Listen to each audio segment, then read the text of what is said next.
Morning everybody, hello, welcome to Vroom Vroom Zoom. My name's Andrew and have a look at what I'm riding this morning. So this, everybody, is my recently purchased Royal Enfield Scram 411. It is a 2022 model, so sort of end of last year. And look, I don't know if you've been following my channel, but this is a sensible bike. So, sensible. Over the previous year, I've had a few little indiscretions, I guess you would call them, where Mr. Policeman has been around, and I've lost some of my demerit points up here in Queensland. So here we get 12 points to, make some indiscretions, and then out of that 12 I lost 3 in one go for going a little bit too quickly, and then not too much later after that, a couple of months later, I lost another 6.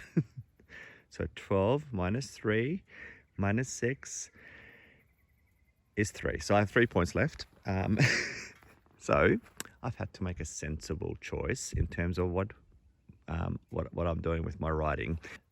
So a few years ago, I don't even know if it was on this channel, maybe it might have been on my last channel, but anyway, I made a video about how I need to sell my Honda CBR 1100 XX Blackbird because I was just too silly on it.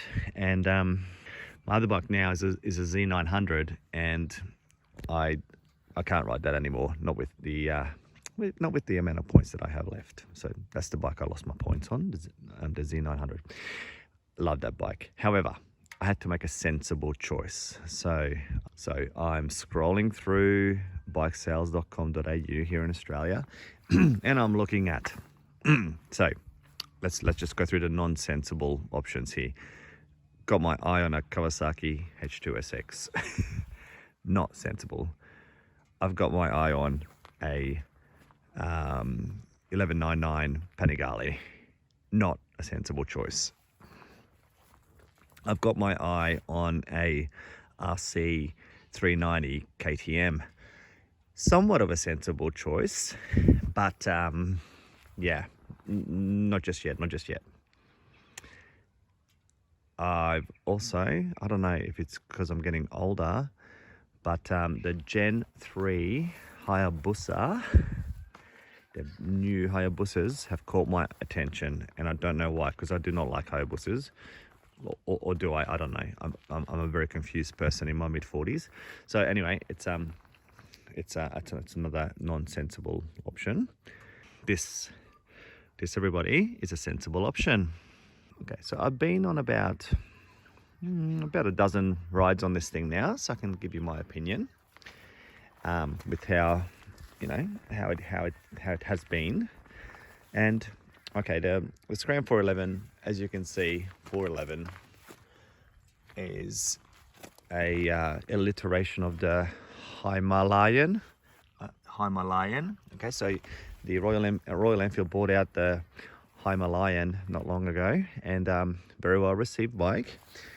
I don't know, I think maybe Royal Enfield were just trying to maybe get a little bit of extra kick out of it, so they turned it into this, which is they've got a smaller front wheel, changed the front forks, changed the fairing at the front here, new seat, and I think that's pretty much it. I don't think they've done too much. Maybe slight retune on that engine. I don't even know if they've done that.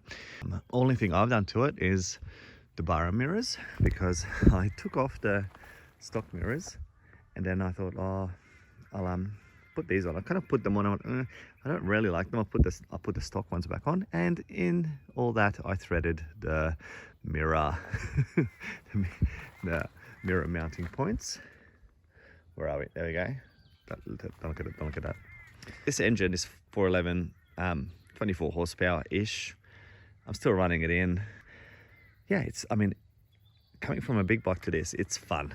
I will say it's fun, but it's a different type of fun to those big bikes. Okay, so the way I'm going to explain it is, this makes you ride a bit slower. How's that sound? It actually slows you down because the way that the power comes on is very sedate, sensible, and you aren't going to want to punch it through all the gears as fast as possible. Well, I don't anyway. Talking about gears, it only has 5. I thought that might be a bit of an annoyance, but look, it's not too bad, hey. And then and in 5th, when we get to about 100 k's per hour, 100, 105, she kind of runs out around there, and that's not a bad thing. Not when you're trying to save your points. So tacho only goes to 160. Yeah, so look, the engine is quite nice. It's definitely torquey. Look, it's a single thumper. Love how it's wearing the badge really proudly there on that engine casing, the gearbox casing. And I really like the fact that it's got those bits at the front here, just to make it look a bit more interesting. What's happened here? Yeah, it's got, it has an oil cooler, but that's it. So there's no water cooling. Okay, let me go through the things I like. So I like the engine.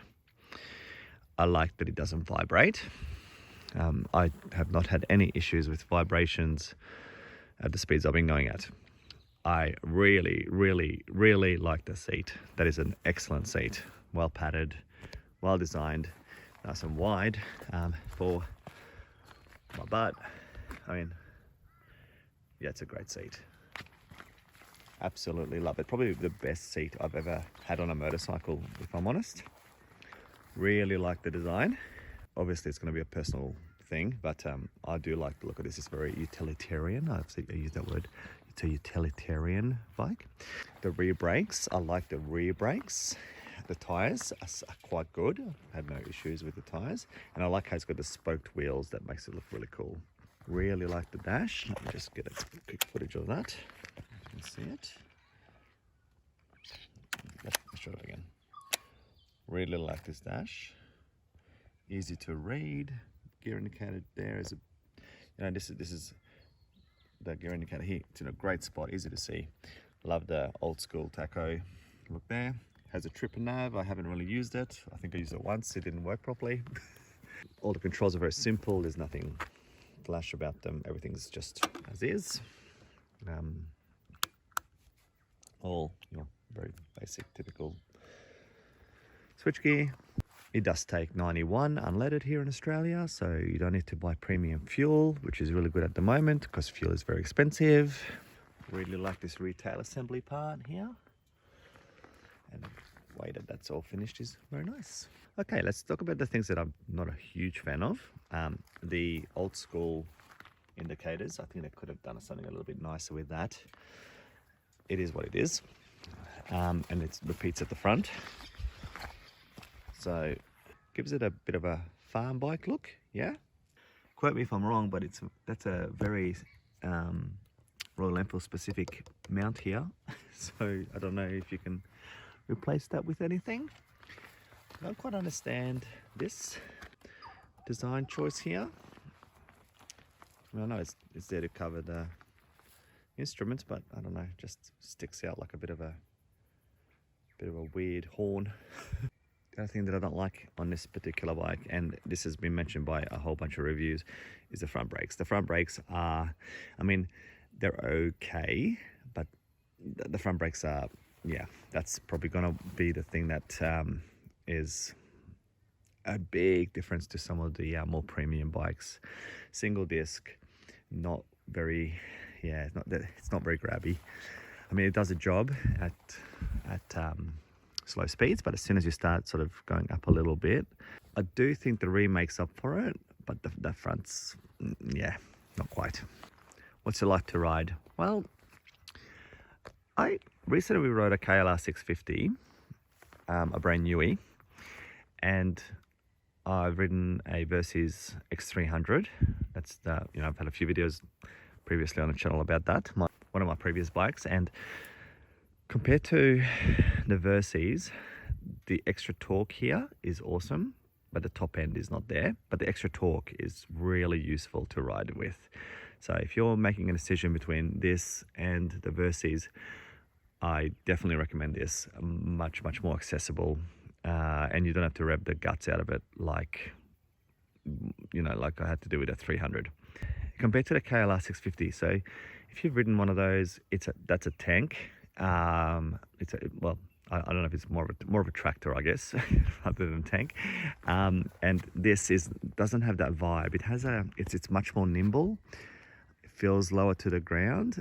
Center of gravity feels lower, and you're sitting in the bike a lot more as opposed to the KLR. I mean, you're sitting in a KLR too, but it's very tall, feeling compared to this for me.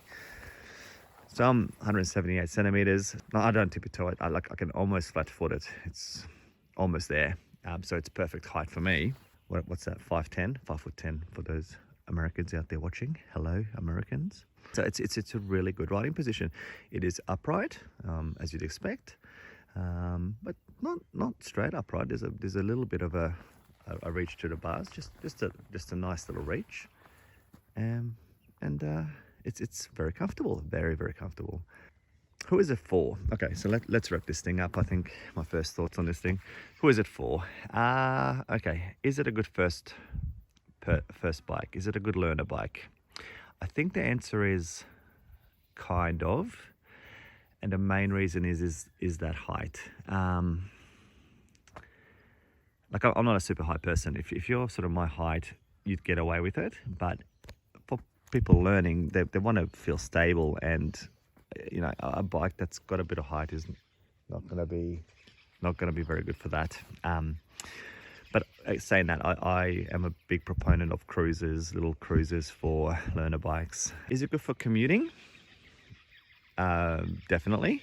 It's very frugal. It uses, I think, 3.3 litres for 100k, so that's not too bad for this size of bike. It beats a lot of cars out there. If you're looking to weave through traffic, you might as well do it with using only 3 litres per 100 kilometres. I think it's got heaps of clearance. So like if you need to clear any gutters and stuff like that, or curbs, it can do that. The tyres are great. I've never heard of this brand before. It's a CEAT, C-E-A-T, but it does a job. This seat, it makes it super comfortable, and that's what will make it an awesome commuter, everyone. This seat, yeah. Also, if you have to carry your gear, because the bike is basically the same as the Himalayan,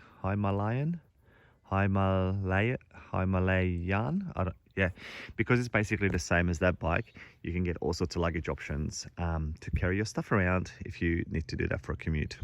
Is this good for canyon carving? Yes and no. So it is nice and nimble. You can tip it over nicely. It does it. I'm up here at Mount Mee, and I've had a ton of fun on it, but it's nothing like the Z900. I mean, let's be realistic. It's fun, but it's not that sort of fun. Is it good as a tourer? That is the question I would like to find the answer out to. Like, could you tour on this bike? My best guess is it would be okay for a tourer. I mean, if you want a tour, you'd probably want something like the Himalayan, like the actual Himalayan, not this thing, because the luggage options are a bit better. It has the front screen, so you get a little bit more wind buffeting. I think that would probably be slightly better, but I don't know. I'll do a couple of longer rides, hopefully, on this thing, and then I'll get to the bottom of what it's like to do, maybe an overnighter or a couple of days. Yeah, and again, I mean, obviously the luggage options are going to be awesome. So for that should be okay. But I don't really want to put luggage on this. I want to backpack it. So I want to get a nice ADV backpack that I can ride around with. So not sure if luggage would suit this sort of style of scrambler looking bike. A little bit about the design. I really like the look of this bike. I know some people are like, oh, what's this little bit on the side here? I mean, it's a little leftover from the Himalayan. So they've just shoved a, this cover over it. But I like that. It looks pretty cool. Just gives the bike a little bit more three-dimensionality. I love the shape of that tank. I liked it on the previous bike as well, and it still works really nicely here.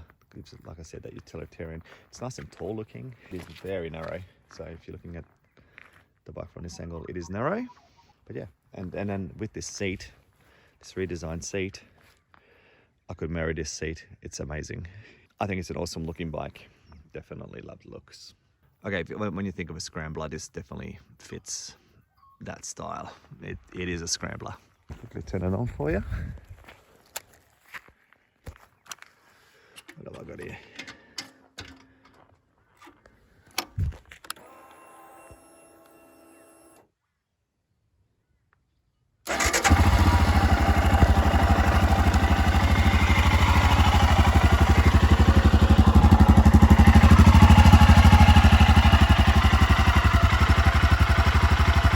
There it is. It's a single.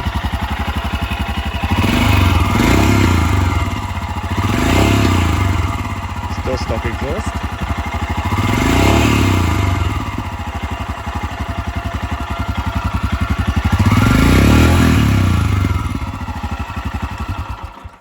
I don't want to rev it too high. I might scare the cow up there. Very quiet when you're actually riding. But yeah, if you want to rev it out a little bit, it has a little bit of sound. Okay, everybody, I'm gonna call it there. Look, if you've made it all this way, thank you for watching. Just my first thoughts. Loving this little thing. If you're thinking of buying it, do it. It is the sensible option, especially if you want to, you know, be within reasonable road speeds. This is it. It's not going to get you past 110, 115 very much, and that's exactly what I wanted. And this is an awesome bike to do that on.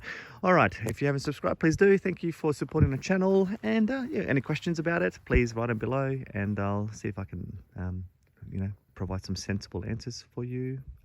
Yeah, bye bye.